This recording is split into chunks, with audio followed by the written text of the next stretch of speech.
there's a lot of people hiding behind a mask in the church, and Um, because of our pride, because of what we think people are going to think about us, we don't want to say it. Do you think I just want somebody to know? Okay, I'm on mental health medications. I've been to jail before. I struggle with insecurity. The man I'm living with is not my husband. Those are not the things that we really want to talk about to the people in the church, especially our mental health conditions. Hi, I'm Helen Blocker Adams, host of Reset to Reinvent podcast. And I'm Vanessa, CEO of Talent Connect. We have connected our talent as women entrepreneurs, and I am pleased to announce Talent Connect as a founding sponsor for our popular podcast. For any of your staffing, payroll, or other business services needs, be sure to check out our website at talentconnectga.net. That's talentconnectga.net. And don't forget to subscribe to our popular YouTube channel, Reset to Reinvent YouTube channel. Yes, he's coming. He's coming to the home of James Brown. Yes, he is. David Shands, also known as the King of Podcasting, is coming to the AUG, and you want to be there. Not only is he coming, he is bringing Donnie Wiggins with him. Check out Social Proof Podcasts. Oh, you've seen them. Yes, you have. And they're going to be right here in Augusta, Georgia. Thursday, April 23rd. 6 p.m. to 9 p.m. It's a free event. You need to go ahead and scan this QR code. Get your seat registered right now. Limited VIP tickets are available, and limited vendor and sponsorships are available as well. Oh my goodness. We're so excited. We are so excited about having David Shands here in Augusta, Georgia, the home of James Brown. So you want to be there? It's a free event. We'll see you there.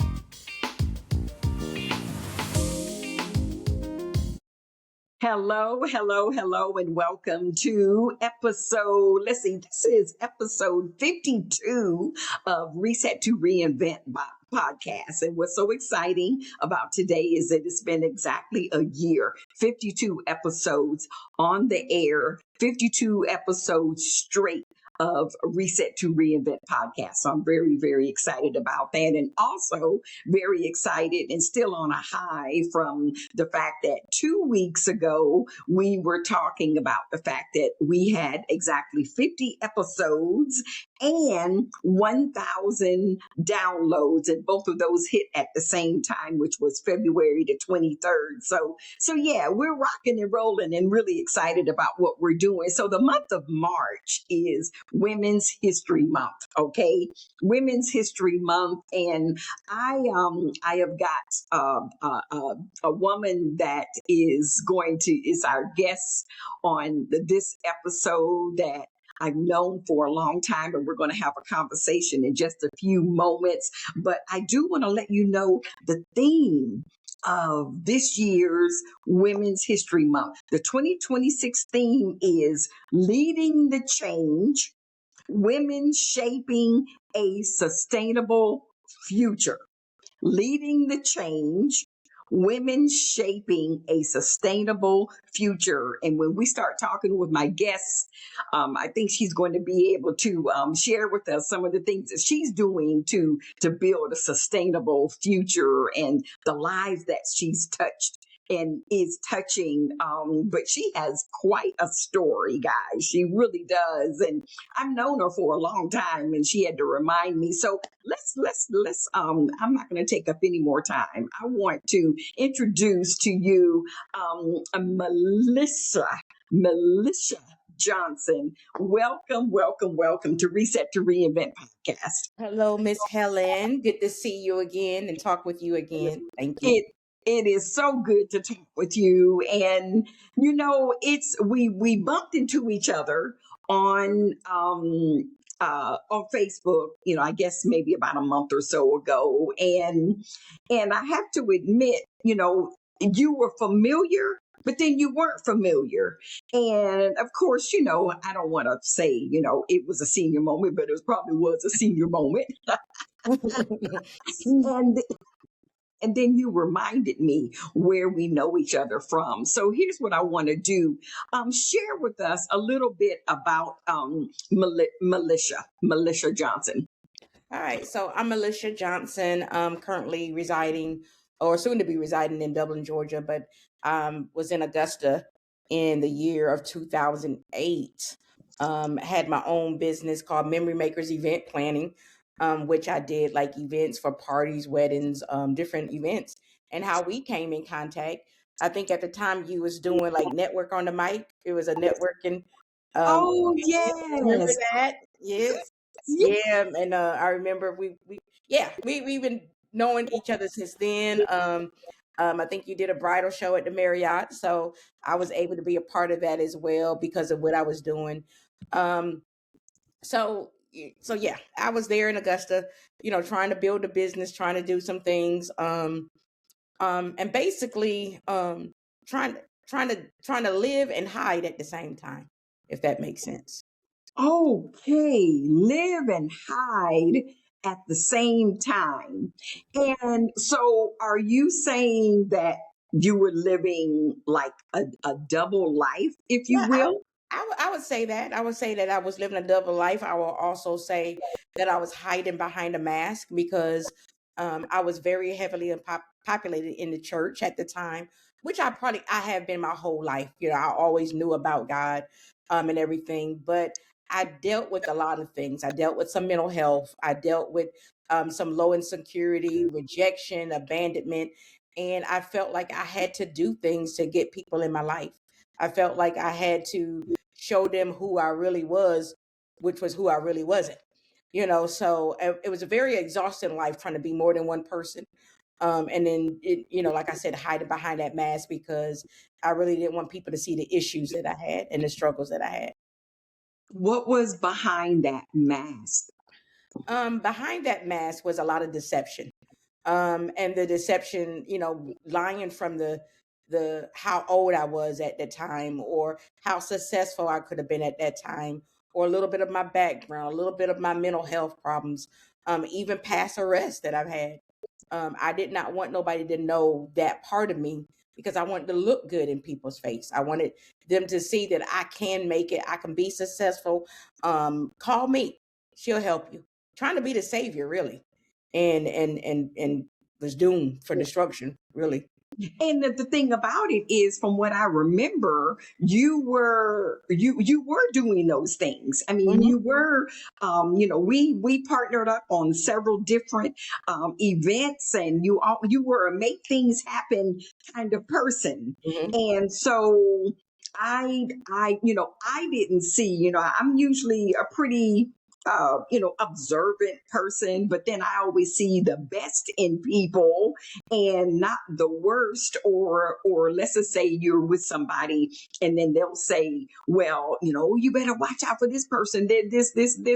I have to, somebody has to prove me wrong, prove something else different for me to think one way or the other. But there was nothing in my ear to make me even think that, something was amiss with Melisha at all. And So you did a very good job of masking and the whatever what was going on the other side in that double life.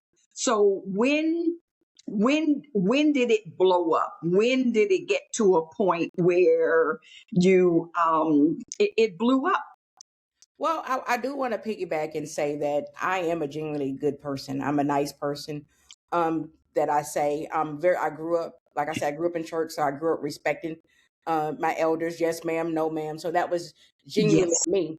And genuinely, my heart wants to help people. It wanted to help me. I just didn't have the resources to do what I really wanted to do. But to answer your question on when it blew up was when and this is some years ago, so give me a minute to. I was in my office. And matter of fact, it was you. You gave me a call. You said a detective told you that I had a warrant out for me, and you called me and told me that. Okay. Um, I was doing things. I was doing a lot of underhanded, robbing Peter to pay Paul type of things.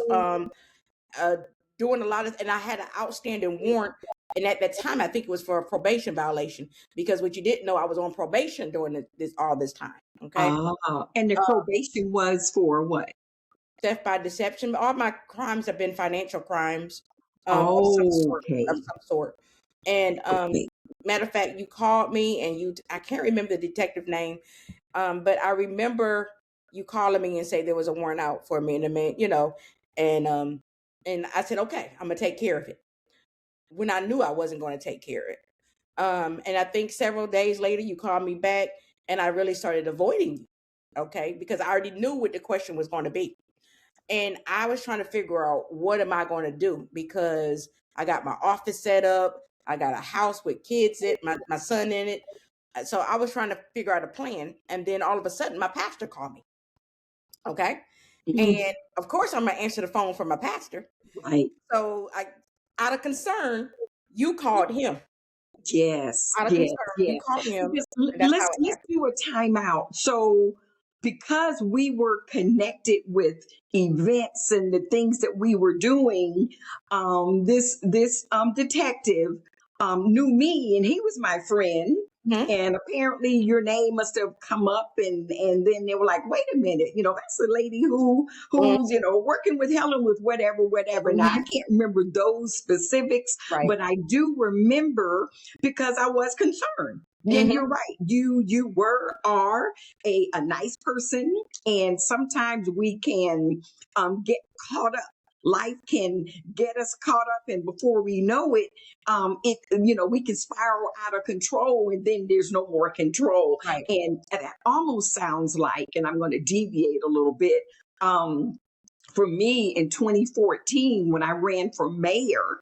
Okay. Now, my situation, it wasn't anything that, theft or anything like that. But what I did do was allow my, and women have a tendency to allow my independence. Oh, I can handle this. I can do this. I can take care of this. And before you know it, you've got bills piled up high. I had situations where the marshal had come, get to evict me, Mhm. so that's all public record. Now, I was never ever evicted because I was always able to get the money and everything. But at the same time, it came. So I can see how in your situation, it was a little bit more, it was a little bit uh, deeper, but in terms of getting caught up, and before you know it, you're spiraling out of control. Yeah. And that's what happened with you. Things spiraled out of control. You're trying to do the right thing. And like you said, robbing Peter to pay Paul. And before you know it, you've got a situation that um you got your pastor, because you're right, I called you a couple of times and you're right, you ghosted me. And then when I kept getting the communication from my detective friend, Helen, where is she? Did she go AWOL? And I'm like, I don't know. And then I reached out to your pastor, and you did, Melisha, respond to your pastor. Is that right? Yes, I did. I never not answer a call from my pastor. Um, and so even though I was at a spiral point then, and I just felt like maybe that was God telling him to call me, because I needed something. I needed something. And he let me know that you called and said that I need to turn myself in, and that he would go down there with me, to do it. But yet I ran. I ran. Oh, Yeah. and how long was that time frame from you running to, you ultimately getting caught? It was probably a little bit over a month, because I believe it was at the end of March, going into maybe April, because Masters time was coming. I was on the front page of the Augusta Chronicle doing Masters at that. Um, and I left and I fled to New York, which was not trying to come back. I was just going to like fake my death and just start life over as somebody different, because I felt like Melisha couldn't get it right, So let me be somebody else. Let me get Mm. to be somebody else. I changed my number so nobody could call me, so it wouldn't put my family in no jeopardy or whatever the case may be. Um, the marshal did reach out to some of my family. One of my family, I called them, they didn't call me. Okay. And Okay. when I called my cousin, and he said they got him. And I'm like, they got who? And they wound up arresting my father, because they knew that's gonna get her. That's gonna get her because they knew how close me and my dad are. Right.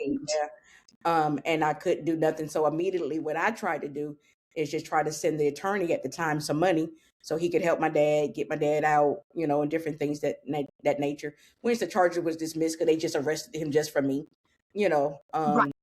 for that nature. But now I wanted to take my life. I was not coming back to Georgia. I was not coming back. When the marshal called me, he told me that too many people he talked to said I was a good person. Right. He said, I talked to everybody, past business associates, people in the church, and they all said that you was a good person. He said, so I said, well, the only way I'm coming back to Augusta, you're gonna have to come and get me. And he was like, no, nah. He said, you're gonna turn yourself in. He said, because I've heard too many good things. And he said, if the Lord is in you, like I've heard, I know you're gonna do the right thing. So I try to take so I my every time I called my pastor, he would always have a, hey daughter, how you doing? When you coming back? We gonna go there together. And I'm like, Pastor, I'm not doing it. I'm not doing it. And I called, for whatever reason, I always call my pastor, and he gonna Right. always tell me the same thing. So what was making you say, no, I'm not coming back? Even after the marshal was calling saying, all of these things that were working to your advantage. What was making you say, no, I'm not coming? Number one, I didn't want to go back to jail or prison. I did that before. And I literally tried to stay out of jail and prison. I tried to do the right thing, and I just felt like I'm doomed for hell anyway. So I didn't want to come back and put shame on my church family, put shame on my family, because I'm already on the news and newspaper. So let me just stay out. I felt like if I just took my life, um, then they'll cry at the funeral, and then after that, everything will be okay. Ah. Yeah. So that's how I truly felt, because I got tired of doing the same thing over again. Like I literally struggled hard, and people didn't see that it was a real struggle. I didn't do the things that I really wanted to do. I felt like I couldn't control it. If I would pay other people's light bills and my lights need to be paid, or trying to do things, I was literally trying to help people genuinely, but hurting myself at the same time. Um, so I wasn't going to do it. So I eventually, after constantly talking to my pastor, I eventually turned myself in. The marshal wasn't ready, didn't wasn't at the airport, because I thought they was. He gave me time to spend time with my son.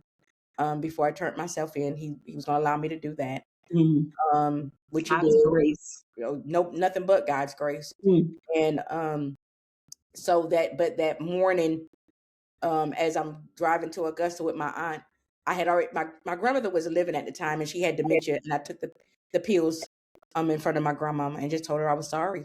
I was sorry that I wasn't the granddaughter that she raised me to be. And I just let her know that I love her, and I'm just sorry that I turned out the wrong way. So as my aunt is driving me to Augusta, I throw up, and I was mad at God, because like I'm trying to take my life. And I landed up at Aurora at the time. I don't know if it's still in South Carolina, but I was at Aurora mental hospital with my pastor standing over my face when I woke up. And he said, daughter, this is not the way. Tell the truth and leave the rest to God. So that's kind of what happened. I was at the Aurora Medical Center for about 2 or 3 weeks before I went to the Richmond County Jail. How old were you? About what age range were you? Probably in my mid-30s. Okay. Mid-30s, yes. Okay. Mm-hmm. So obviously you had to, face the music, so to speak, and the support. I would imagine you still had great support from your family, obviously from your pastor, and you had to go through. I guess you went through. Did you have to go through a trial and all of that, and how to tell me about that The process? the beginning of the process was we was going to get me into some type of inpatient mental health rehab. They have a Okay. lot of substance abuse, but we was trying to find one for mental health. And we was going to go to a ministry in Texas. So anyway, that was the plan. I get out. My attorney at the time told me that I was going to get 18 to 24 months. And by that time, I went ahead and signed a plea deal. And because I was assuming that I was going to get 18, 24 months. But when I get to court, I get 144 months. I get 12 years. And 144 months. yes, ma'am. Oh, I didn't even realize that's how much time I got till I got back to the jail. And my sisters told me how much time I got. But yeah, and I thought I was going to get 18 to 24 months. And mm, that's not what happened. That's not what happened. And I was mm. very upset with my attorney. He didn't come.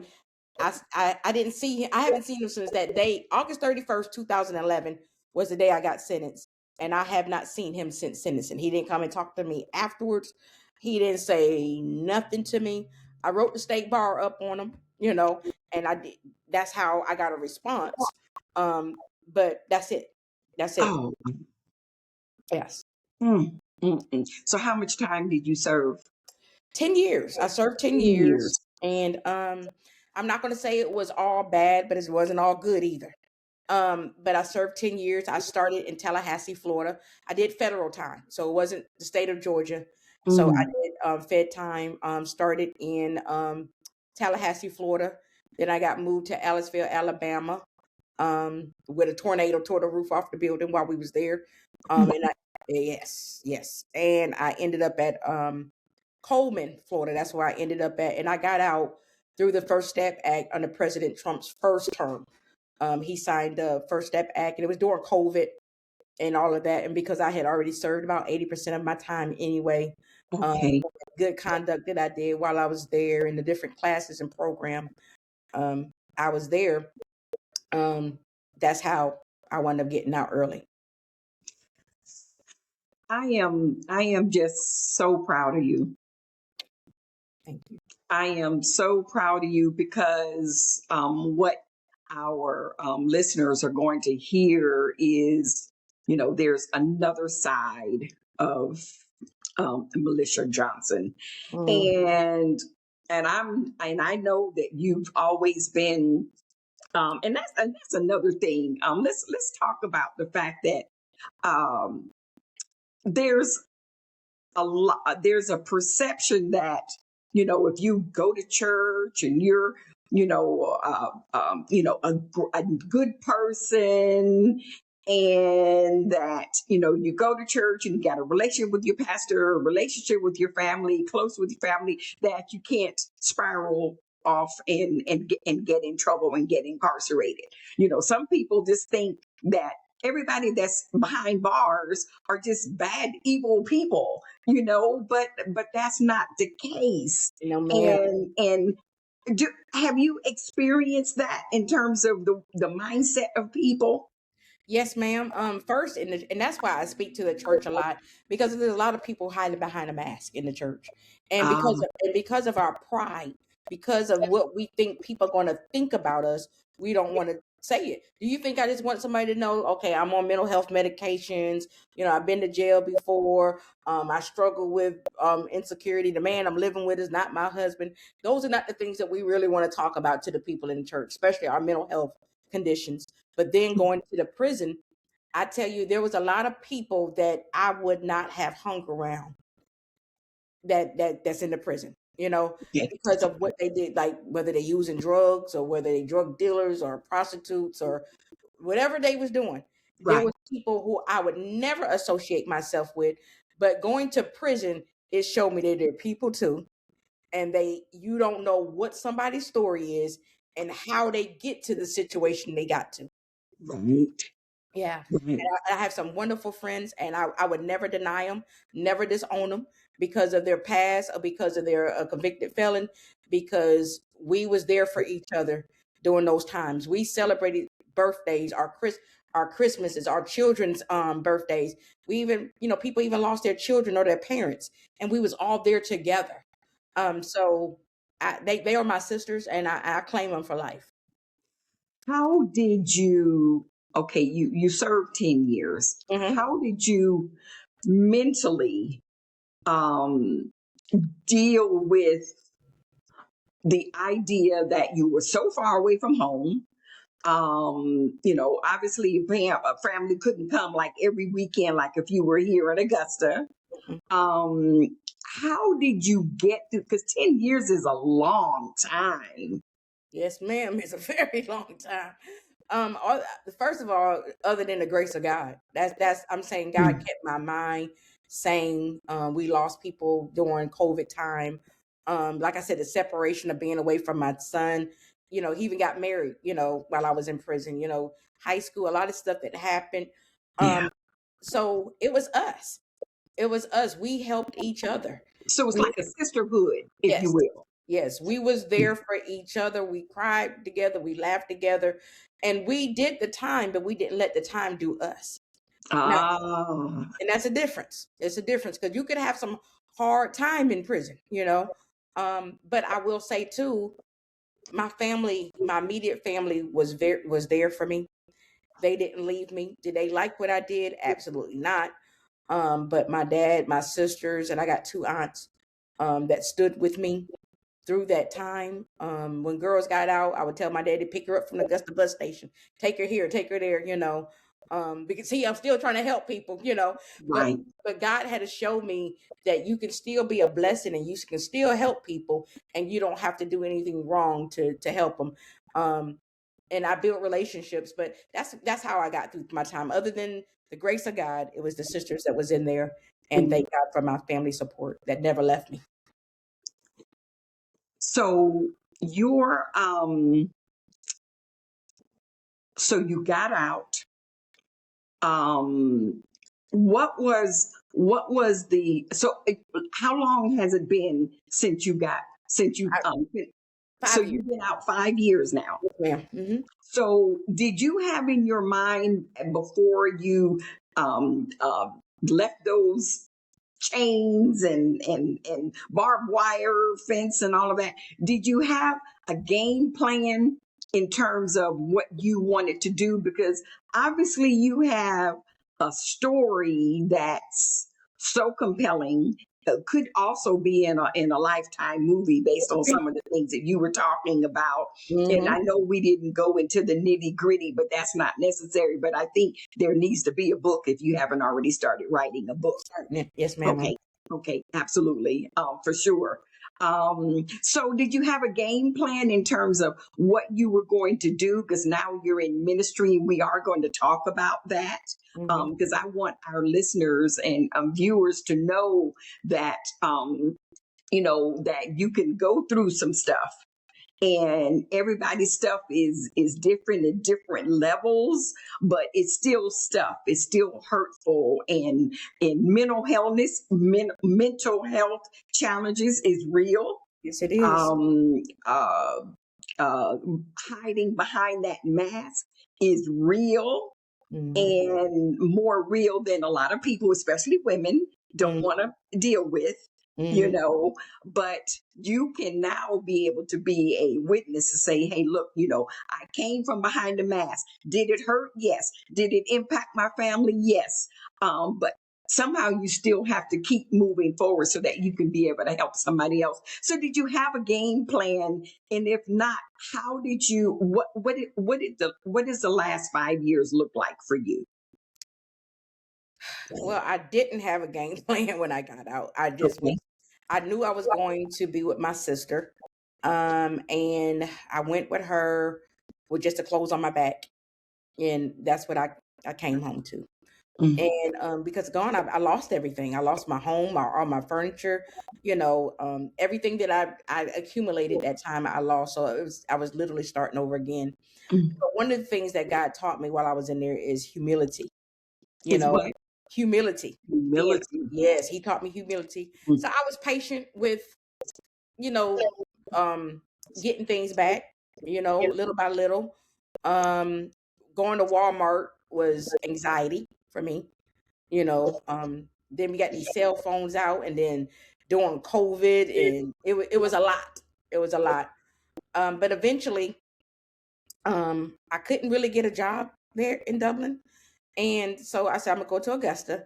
I got a room. I rented a room from one of the ladies from my dad's church at the time. And I knew if I go to a warehouse, I was going to get a job. And so I get the job. I get 4 promotions on that job within 2 years. And but while I'm there, I'm doing what I'm doing now. Like, there was ladies that was at the halfway house, and they needed assistance with resources. They needed, they may had a warrant on them, or I'm a detainer. And one of the things that I did while I was incarcerated is I learned the law a lot.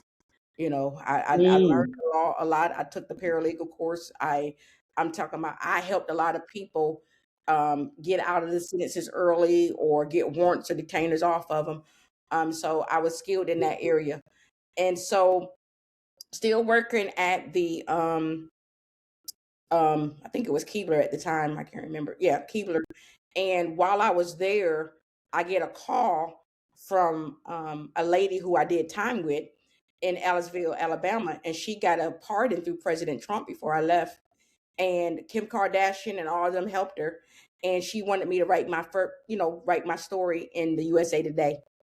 And once I did that, then God just began to start opening up doors for me, and the things that I'm doing, helping people who is incarcerated in reentry. I was on a 700 Club telling my story. And as a result of that, I landed a job working at Emmanuel Women's Facility in Swainsboro. So who get out of prison to work in a prison? Okay. Oh my goodness. So they feel like, people would Now, live. what was it like? I'm curious. What was that experience like? Now, let me ask you this: was that wasn't a facility that you were ever at, was it? I Okay. think when I was somewhere, it was a men's prison at the time. Oh, okay. But I have went back to prisons that I was at to speak. God opened the door, Okay. so yes. But working at one, it was a little shock at first, because it was like a reminder of where I've been, Yeah. hearing those doors slam, hearing the officers yell, Oh, the loud noise. But then after that first day, it was a reminder of a place that I never want to go back to. So that helped me being in there, because it showed me you're not going back. You're not going back, because it brings tears to my eyes now, because I lived that life for so long, living out of a net bag, or living out of a little locker, having to spend $3 for a ramen noodle soup, it was those things that taught me. No, I was glad that I was going in that prison every day, because it showed me a place that I don't want to go back. So what I was doing, I was mentoring ladies that was on mental health. I'm certified peer specialist in mental health. I'm a forensic peer mentor. Mental health is really big in the state of Georgia with our returning citizens. And so they use us, they get us trained, get us certified, so we can go back into the communities, go back into the prisons, and be able to help people, because a lot of times they'll listen to people who've been there, done that already. Yeah. And so that's how I started the Compassionate Advocate was already birthed. But last year, I started getting my nonprofit, so I can really be able to be a blessing to people. And tell us the name of it again, the Compassionate Advocate. Yes. Ah. And so God was just showing me my heart, and how, like I was saying, I was always wanting to help people. My mama told me from a little girl, you was always trying to help people. So now what I do is I just help them with their resources when they come out. If they need a food bank, if they need clothing, if they need help getting their driver's license, if they need a job, we're partnered with the Chamber of Commerce, so they'll be able to give certain people jobs. I'm going to churches, asking them if they can be a second chance church, where they take them in when they come home, because they need that support. I'm a justice ambassador through Prison Fellowship. I have been to the White House twice, talking to senators and legislators about my story, and why we need certain laws changed, and why second chances are important. Yeah. So that's what I do. And I just live it out every day, just trying to encourage people that if God can do it for me, he can do it for them too. Mm. Wow.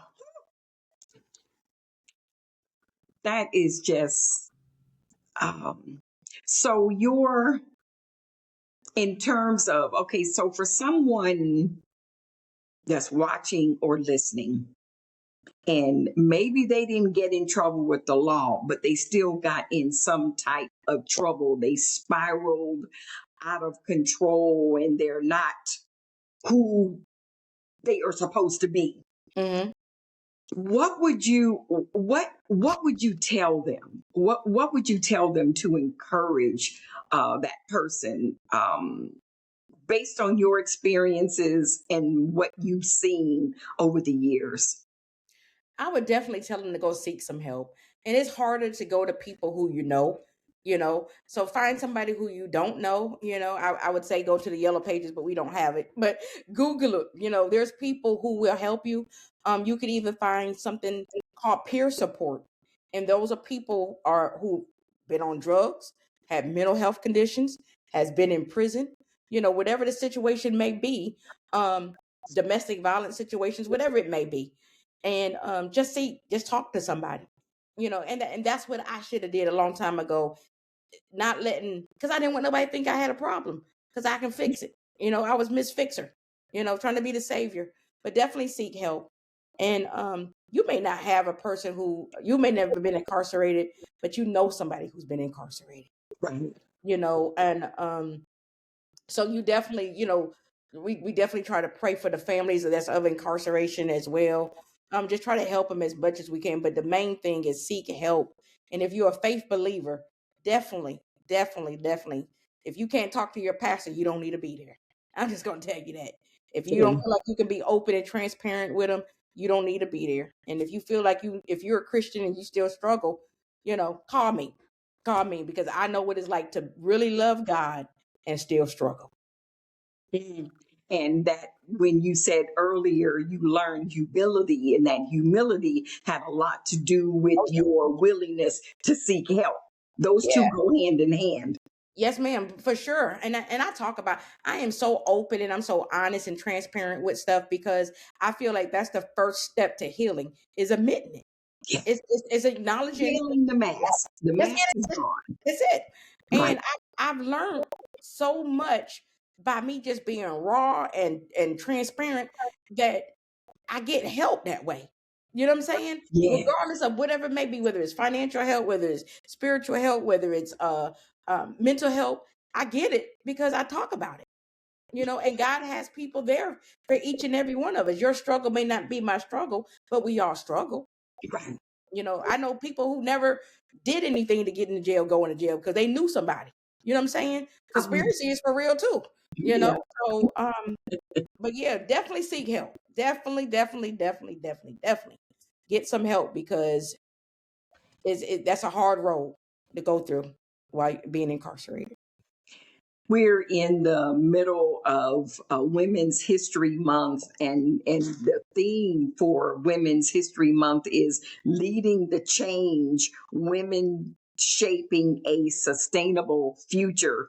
And when I think about everything that we've talked about so far, is that you are leading the change. The fact that you have been in the White House 2 times, and that you are talking from a legal, a law, a change venue, not just talking on a podcast. I mean, you're talking to people who can make the Yes, ma'am. change based on your experience, and that is leading the change. And then the other part of it that comes to mind is when we talk about a sustainable future, if a person feels good, is mentally as mentally sound as one can be, because that sometimes can be a relative term if you think about it. That's the same. That's the sustainable, or can be, and create that sustainable future. So you're dealing with women, I would imagine primarily women, Hmm. who have let's just say, okay, let's do this. Because I just think that's such a neat parallel when we think about the theme of Women History Month. So you told us the name of your organization is the Compassionate Advocate, Yes, ma'am. but you also have used the term reentry and even on your email. And I believe, oh, by the way, folks, she has a podcast too. Okay. So tell us the name of that ministry piece. It's called Jesus is the Key to Reentry. Jesus is the key to reentry. Yes, Jesus is the Oh key. my goodness. So if you want to have a successful reentry, you got to have Jesus. He's the key to it. And that reentry doesn't necessarily mean someone who's been incarcerated and their reentry into the society. It could be reentry in any type of situation that Yes. they're coming from. Yes, ma'am. You definitely, we all need a do-over. We all need to come back, and sometimes when whatever we've been through, there's times that we just, God has healed me. I don't got my safe place. Now I need to go back and start again, and that's April is, even though March is Women History Month, but April is Second Chance Month, because where Oh, would any of us be without a second chance, so that goes hand in hand to that reentry as well. Second Chance Month. Yes. I didn't know that, but now Yes. I do. Mm-hmm. So when you think of the term, and the name of my podcast is Reset to Reinvent, what comes to your mind based on everything that you've gone through, everything that we've talked about? What does that mean to you? I would say reset to reinvent. A do-over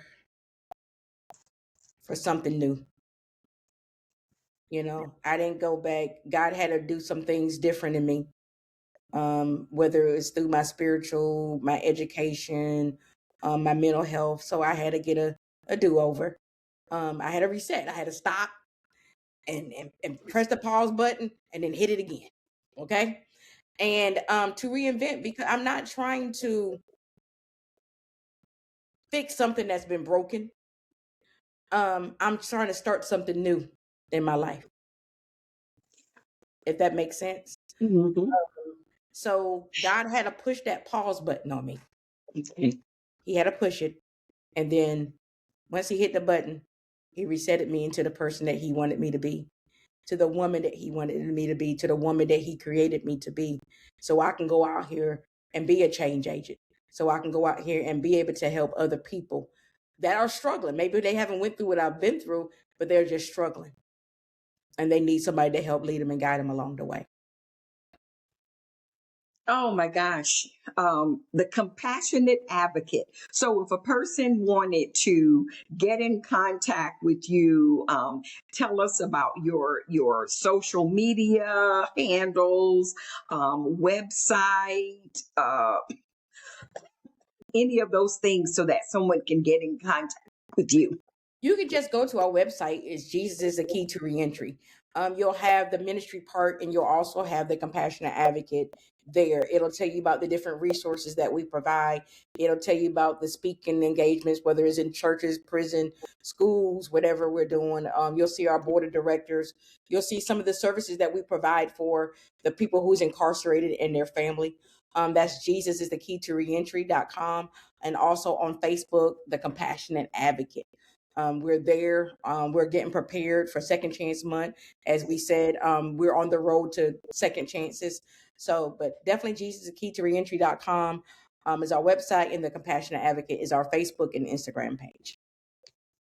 Tell us about your podcast and what made you decide to. I mean, it's a natural fit for sure, and with your experience in the events business and organizational skills, all of those. Excuse me. All of those tie in with the idea of having the podcast. So tell us about your podcast and how can people check you out there?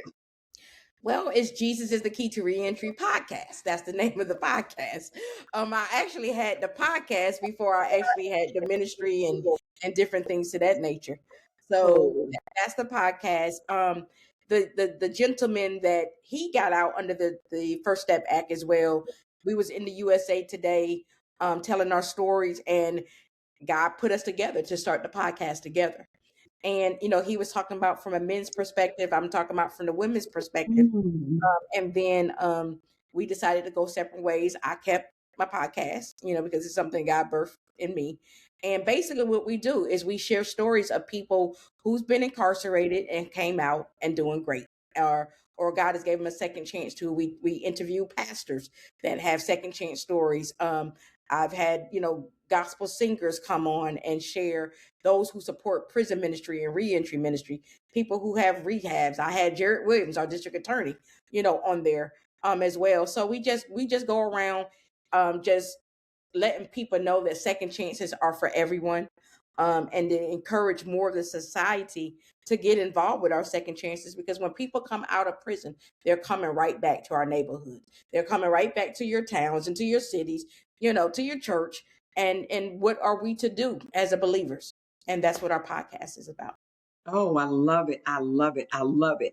Now, tell us, give us a sneak peek. You said that you're planning and preparing for April Second Chance Month. Tell us a little bit about that to give us, so because I would imagine a lot of people are not aware of that. But they haven't been But affected by I'm glad incarceration. you shared it. But kind of give us a sneak peek on what you're planning for April. Well, April, we got a lot. We're going to start in March, actually, because it's the road to second chances. But what we do is we go, because I am a justice ambassador through Prison Fellowship, which is the largest prison ministry. And what we do is we hold second chance services at churches, whether it's on Sundays or whatever day they open it up. We'll share testimonies. Some of us that have gone in, been out. We'll have a message geared around second chances. We'll have a vendor table set up for people who want to start a prison ministry at their church or organization. We also do a prayer walk for people who's incarcerated or families that are affected by incarceration, because you could be sitting in church beside someone and you don't know that they got a son or daughter or niece or nephew in prison, and they do the time too. They're doing time too. So we do a prayer walk. We get different businesses to come together and we just all walk and just sing and just, for that. We also do like Angel Tree, which is mainly done in Christmas time, but during the months, we just do something for the children that's affected by incarceration as well. We may go to the Capitol, we'll go to the courthouse and just pray for those that's incarcerated and the families that are affected by incarceration. So we Wow. got some things planned. We got a lot going on. I And see. So, with your activities, I would imagine you're going to have information on your Facebook page and, of yeah, course, on your website that a yeah. person can be able to find out what's going on. And that's Jesus is the key to reentry.com. Yes, ma'am. Yes, ma'am. Jesus is the key to reentry.com. And Okay. watch, you're going to be seeing second chance now. When you never heard about it, and then now you're going to start seeing it. Exactly. Because I'm a big advocate for second chances. Amen. You Thank know, God. I really am. I always have, and I've always been an advocate for the underdog. The person who everybody else is like. I'm like, no. Give this person, even in sports. Right. Whoever the underdog is, that's the one that I want. Right.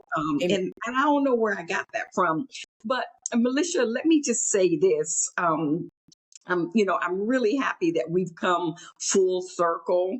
I do look forward to being able to see you so I can just hug your neck. And I'm glad that you didn't, um, hold it against me.